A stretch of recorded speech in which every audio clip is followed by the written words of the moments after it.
We've got some ingredients here that we've sourced from local producers.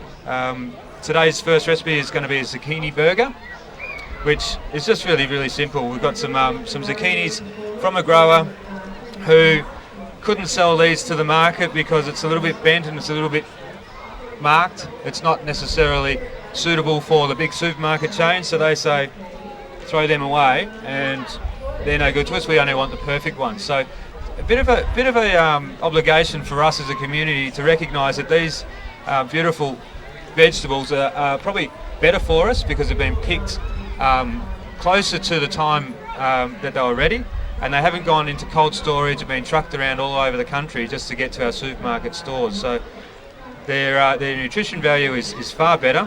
Look for some quality signs.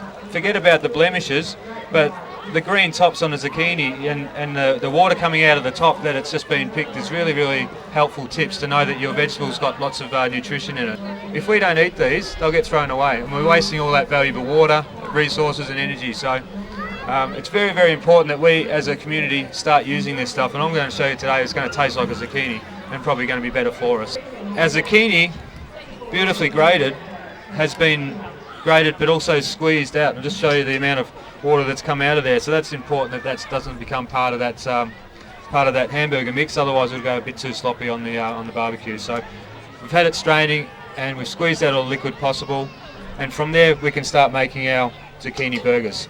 We've got the zucchini and some spring onions chopped here. If you can't quite see in the bowls here, you can look up on the screen there and you can see everything that's going in on the stovetop. So the spring onions, everything straight into the bowl. Got some eggs.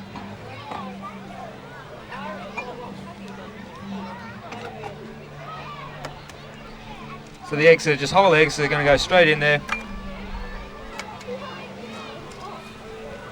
So that's a little bit of parsley and a little bit of mint as well that's chopped up.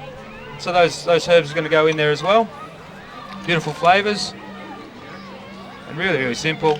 Some pepper and some salt, and that's pretty much what our recipe is, so you can see how easy that is.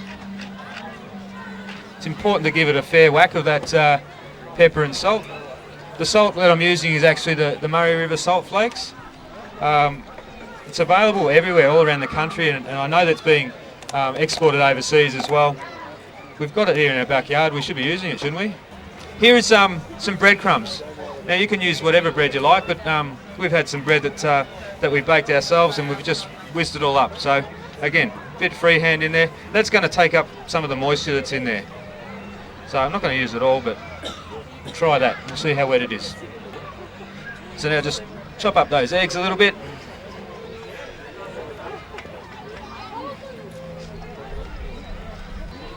So that salt's really important, that perhaps we cook one of these burgers first and make sure that we're happy with that flavour before we cook them all. Now these, I guess you could put in a little hamburger bun in it by itself, or you could just serve them as a little canapé for a dinner party. You could mix a little bit of yoghurt, put a bit more mint on top. Behind me, our slow food helpers have put together some burgers and have actually started cooking them on the barbecue and got some pre-ready, so we'll start passing them around. We'll try and give you all a little bit of a taste, so we'll see what we can do there. What do you think of the flavour? How was it? Good? Great. Now like I said, we'll just test one first, make sure it's right. Just going to form it into a little ball.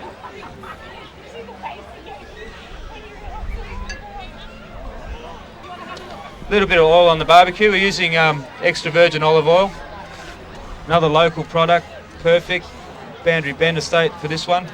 I'm going to check the flavour. It's not going to hurt me to try that raw.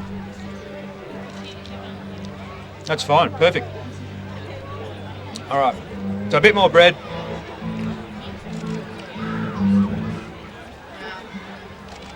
There we go. That's just going to help it bind a bit better. So pretty simple really, isn't it? Not too hard to do something a little bit healthy. Again, supporting the local producers. Doesn't matter that that's got a blemish on it. You've seen what we did to do it. We just grate it. You can't tell. So it doesn't have to be perfect. It doesn't have to come from those supermarkets in that perfect line and row and all glistening. And thanks for listening to the Healthy Together Mildura concept. Thank you.